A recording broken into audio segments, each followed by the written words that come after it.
Bien, estamos de regreso. Nos quedan unos minutos con la grata compañía del consejero del INE, don Uquib Espadas Ancona. Uquib, ¿cuál sería el panorama si la reforma que envió el señor presidente a la Cámara, que ya vimos además que las reformas que ha enviado pasan así en fast track, ni siquiera le cambian una coma, si los consejeros del INE dejaran de ser nombrados como ahora y se nombraran como pide el presidente en su iniciativa, ¿cuál sería el panorama de México?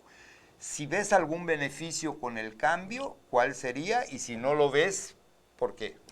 Bueno, es que lo que vendría directamente sería una pérdida de imparcialidad y una pérdida de autonomía por parte del instituto, es decir, sería a todas luces una regresión hacia el pasado, tal vez al IFE no autónomo o tal vez todavía peor a la Comisión Federal Electoral, que todos recordamos por su última gran hazaña, que fue el descomunal fraude electoral de 1988, cuando este órgano estaba encabezado por el secretario de Gobernación, que a la sazón era Manuel Bartlett Díaz.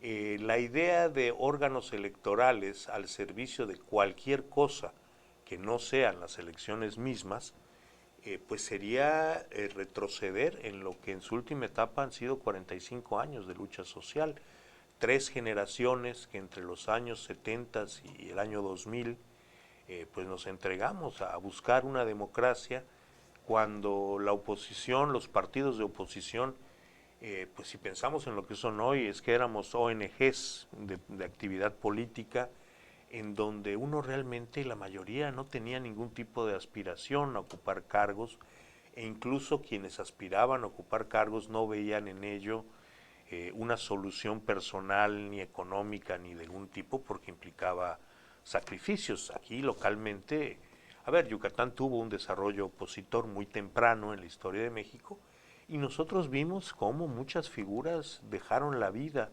en esta lucha sin obtener nada de las retribuciones que el viejo sistema político le daba a los suyos. Para los que no conocen a don Uquib, hago un paréntesis. Don Uquib desde muy joven, según recuerdo porque me correteaba, desde muy joven don Uquib pertenecía al Partido Comunista, sí, que luego se convirtió en PESUM, Partido Socialista Unificado de México, luego se volvió PRD, no, PMS, PMS, Partido Mexicano Socialista. Esto fueron sucesivas fusiones, no éramos Sí. los mismos que cambiábamos de nombre, sino que fue un proceso de unidad de la izquierda. O sea, toda su vida militó en la izquierda de México. Así es, lo cual me convertí en Yucatán en una minoría muy pequeñita, Muy pequeña, frente al PRI y al PAN, que eran las fuerzas dominantes. de ociosos que no tenían que hacer en su casa porque no iban a ganar nada, pero ahí estaban puerta por puerta, calle tras calle, movimiento tras movimiento, llevando una doctrina que nadie creía, ni entendía, ni le importaba, pero ahí se iban, lo voy a decir así como lo pienso, porque siempre he hablado, como loquitos, ahí se estaban metiendo los del PESUM por todos lados. Había dos nomás medio violentos que a mí sí me corretearon, no voy a decir sus nombres, uno ya murió y el otro no lo sé, pero fuera de eso, no tenían opciones entonces cuando empezaban a la labor de Zapa, a talachar, y luego se vuelven Partido Revolucionario. De la Revolución Democrática. De la Revolución Democrática. Bueno, ese era Uquib, por eso tiene el derecho, además del conocimiento, de hablar de esos partidos pequeños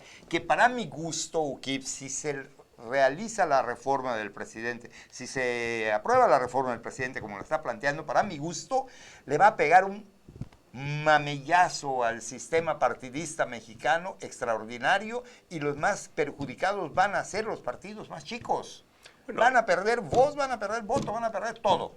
Bueno, eso es verdad. La reducción del Congreso a 300 curules, eliminando las listas de representación regionales que hoy cubren todo el país, es un modelo muy semejante al español y en España eso es lo que ha ocurrido. Es decir, las fuerzas menores, de menor tamaño, con presencia nacional, han tendido a desaparecer o a reducir más que significativamente su participación. El otro fenómeno que ha ocurrido en España es que, eso responde a la historia de España. En España, al diseñar su sistema electoral, tenían una gran necesidad de darle salida a fuerzas regionales muy fuertes, nacionalidades históricas, especialmente catalanes, vascos y gallegos, que durante el franquismo habían sido brutalmente perseguidos y que necesitaban un espacio político para crecer. Ese sistema también se desarrolla de esa manera, pero no es el caso de nosotros y podría tener un efecto contraproducente también en ese sentido, es decir, estimular regionalismos, y lo dice un yucateco, que hoy no tienen un significado de tensión territorial. Nadie en su sano juicio en Yucatán está planteando irnos de México. Me preocupa que en un plazo de varios ciclos electorales el fortalecer las fuerzas regionales pudiera desembocar en esto, quizá no con nosotros, pero pienso en otros estados que en donde hay una creencia de que la unidad con México les perjudica y que si a esto se le da un estímulo político podrían generar regionalismos muy contraproducentes para el desarrollo político del país. Sí, podríamos llegar a algo así, ¿no? Pues a ver, yo la oía la otra vez la opinión de un gobernador cuyo nombre no mencionaré, diciendo que su estado es el motor económico del país y que ya va siendo hora de que pongan el presidente porque en los demás estados no sabemos qué hacer, ¿no? Entonces tú dale a esto instrumentos estructurales de fortalecimiento local y vas a tener un partido que quizá no llegue a los separatismos, porque eso ya no está en nuestra historia, pero que sí serían regionalismos que tensarían innecesariamente el régimen federal. ¿Regresaríamos al viejo PRI, al viejo sistema político mexicano o a algo peor? No es imposible regresar al viejo PRI. A ver, el viejo PRI no era nada más una estructura autoritaria, que sí la era, pero era una estructura autoritaria fundada en una historia de apoyo social amplísimo que se tradujo en el régimen corporativo, en la política de masas del régimen, y esto surge directamente de la Revolución Mexicana y la reestructuración general de la sociedad, la formación de un partido hegemónico, no nada más porque fuera el partido que tenía la fuerza, sino porque los más amplios sectores de la sociedad respaldaban a ese partido político, se sentían representados por él y en última instancia veían sus intereses de corto y mediano plazo y hasta de largo plazo protegidos por este régimen. Eso es absolutamente imposible de reconstituir. Eso es un proceso histórico que no se puede rehacer a voluntad. Entonces, ¿cuál sería la consecuencia de tener un consejo del INE y de tener un congreso como lo plantea la iniciativa presidencial? Bueno, tendríamos un órgano electoral mucho más débil, con menor capacidad para proporcionarle a la sociedad, o con ninguna capacidad de proporcionarle a la sociedad elecciones no solo íntegras, porque ese es un resultado político final, pero esto se asienta también sobre un proceso organizativo y técnico que se ha complejizado a lo largo con el paso del tiempo y que es en donde hoy se funda el poder garantizar la integridad de las elecciones. Si nosotros pensamos, la primera vez que yo fui representante general del Partido Comunista en 1981, los presidentes de las casillas formaban partes de grupos corporativos del Estado y que en alguna buena medida eran los mismos que habían estado allá ejecutando el fraude en la elección de 1969, cuando se le roba descaradamente la gubernatura a Víctor Manuel Correa Rachó. Como premio, estos funcionarios siguen en la casilla haciendo lo que saben hacer elección tras elección. Esto ha sido sustituido por un sistema barroco y caro en el cual se insacula a los ciudadanos, se les capacita y finalmente se les selecciona. Es un mecanismo barroco, es un mecanismo caro y es un mecanismo que nos garantiza que en cada casilla electoral hay ciudadanos como cualesquiera otro, que es imposible que un partido o que el gobierno controle esas mesas y que en consecuencia el único interés de esos ciudadanos es contar los votos de sus conciudadanos, hacer las actas bien hechas e irse ya a cenar a la casa, porque es una aburrición eso de estar todo el domingo esperando que la gente vote. Que esa es una de las grandes ganancias que tenemos en las elecciones. Manuel, el día de hoy nuestras elecciones en las casillas son elecciones muy aburridas. Acuérdate antes, había acción y emoción, expulsión de representantes, golpes, entrada de grupos porriles, casillas atacadas a palos, cosas que vimos tú y yo. Y ahora no. El desarrollo de una jornada electoral en la casilla es una cosa pues más allá de algún entretenimiento técnico en el llenado de papeles al principio y al final, es una cosa sumamente aburrida. O sea, tú tienes a 5 personas esperando que lleguen otras personas a depositar su voto, se termina y se cuenta. Muy aburrido, como deben ser las elecciones en democracia. Lo único emocionante en una democracia debe ser al final, cuando se sabe quién ganó, y bueno, a unos les gusta, a otros les disgusta, y todos a su casa contentos porque 3 o 6 años después habrá otra elección, y el que gobierne bien será premiado con votos, y el que gobierne mal será castigado con votos. ¿Por qué podemos perder eso? Porque un órgano que no tiene como principal interés proteger la imparcialidad de la Pero contienda. el interés nos van a decir que sí lo tienen.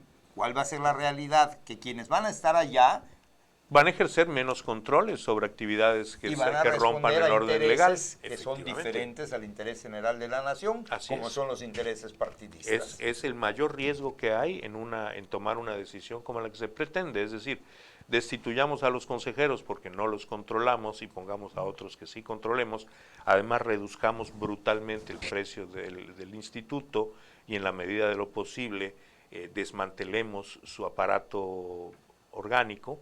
Bueno, pues son factores que llevan a elecciones con un nivel de confiabilidad mucho menor de las que tenemos el día de hoy.